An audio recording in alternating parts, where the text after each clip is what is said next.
네, 반갑습니다.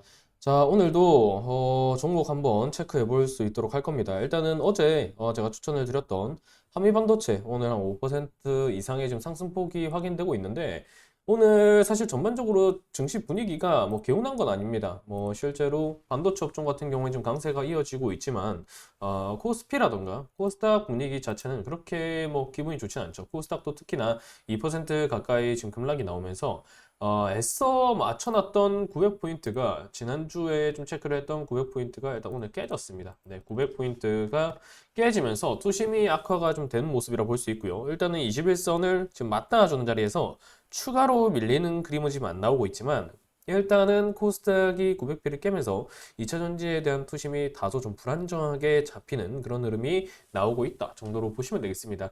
그 반면 코스피 같은 경우에는 일단은 지수가 맺혀 있는 모습이죠. 네, 지수가 이렇게 맺혀 있는 모습입니다. 확실히 코스피가 좀 끌어줘야 될 국내 증시라고 보여지는 부분이고 오늘 아무래도 코스피가 이렇게 강세를 지금 이어가고 있는 과정에 있어서는 필라델피아 반도체 업종의 영향도 있거니와 전반적으로 봤을 때 반도체 대형주들의 좀 시세성이 좀 강하게 잡히면서 유지가 되고 있다라고 볼 수가 있는 부분이죠. 자, 지금 말씀드리면서 한미반도체 추가 시세가 지금 나오고 있는 모습인데 일단 축하드린다라는 말씀 다시 한번 전해드립니다.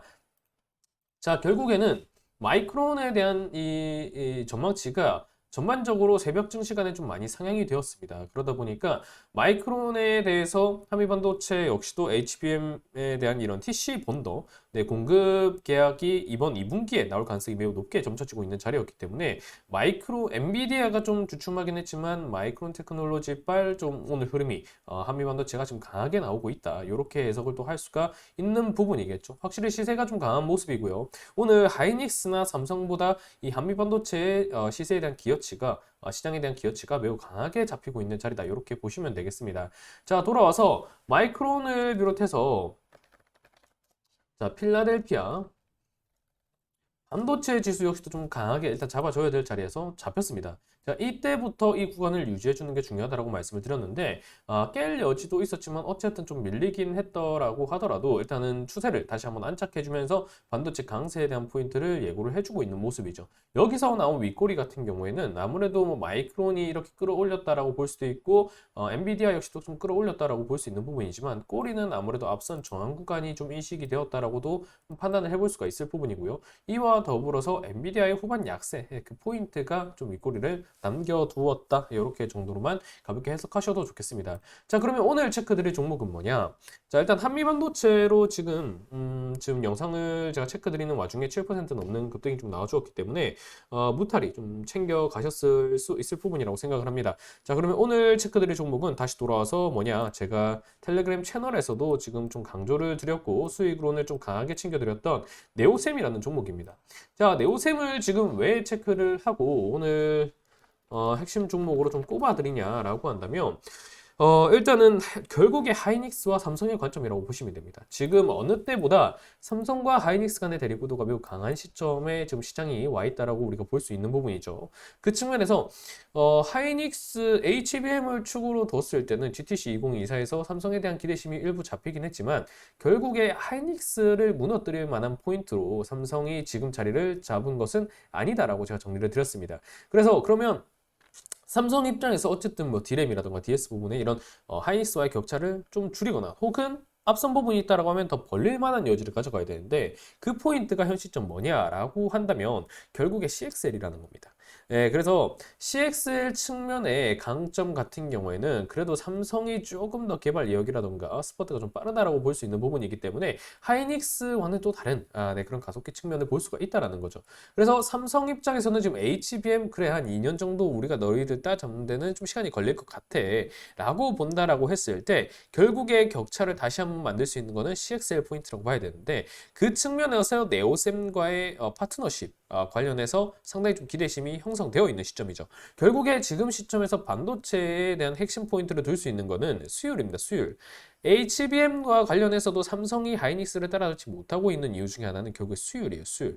10개 중에 7개를 만들어낼 것인가, 두세 개를 만들어낼 것인가. 즉, 만들어내도 적자를 키워갈 것인가, 영업이익을 더 키워낼 수 있을 것인가 하는 부분에 있어서 하이닉스가 삼성보다는 강점에 있다라고 볼 수가 있다라는 거죠.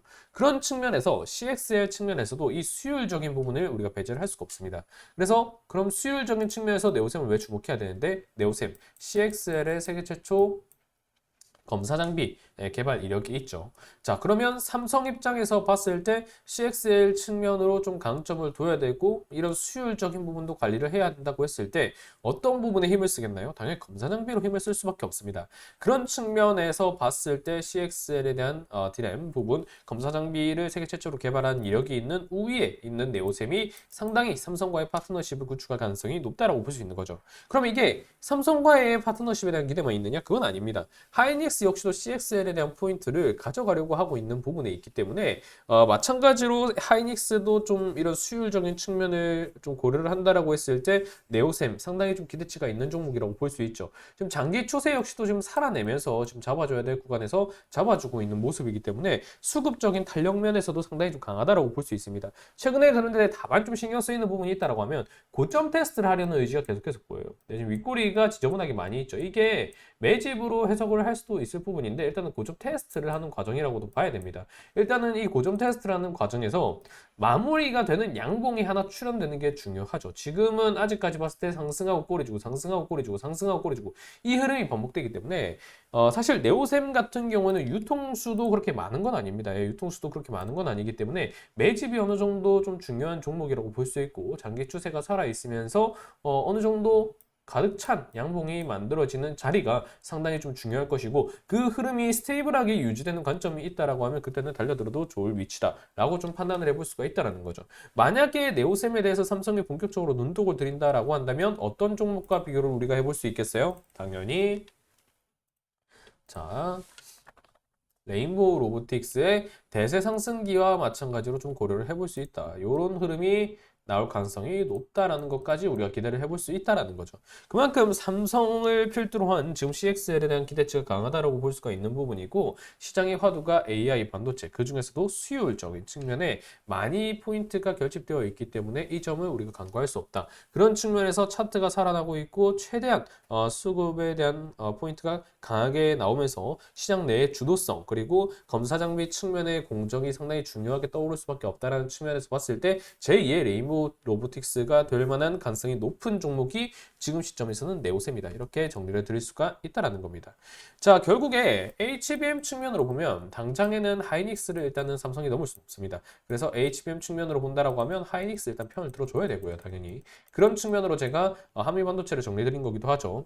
그리고 CXL. 지금 당장의 한미반도체 뭐 HBM에 대해서 삼성이 승리를 가져갈 수 없기 때문에 격차를 벌일 수 있을 만한 어쨌든 주도권이 뺏기면 안 되잖아요. CXL 측면 뭐 나중에 PIM 개념도 나올 수가 있는데 일단은 CXL 측면에서는 삼성이 좀 열을 많이 올리고 있다. 그래서 삼성발 이제 호재성으로 기대한다라고 하면 CXL 봐야 되고 여기서 수율적인 측면을 좀 고려한다라고 했을 때 네오셈에 대한 강점이 제2의 레인보우 로보틱스처럼 이어질 가능성이 높다라고 좀 정리를 드리면서 오늘 영상은 마무리 드릴 수 있도록 하겠습니다. 자, 영상이 도움이 되셨다면 좋아요와 구독 꼭 눌러주시고요. 텔레그램 채널 통해서 네오셈이라던가 반도체에 대한 전망 그리고 방향성 계속해서 잡아드리고 있으니까 영상 설명란과 고정 댓글에 있는 링크 통해서 편하게 들어오시면 되겠습니다. 자, 오늘 영상은 그럼 여기서 마무리할 수 있도록 하겠습니다.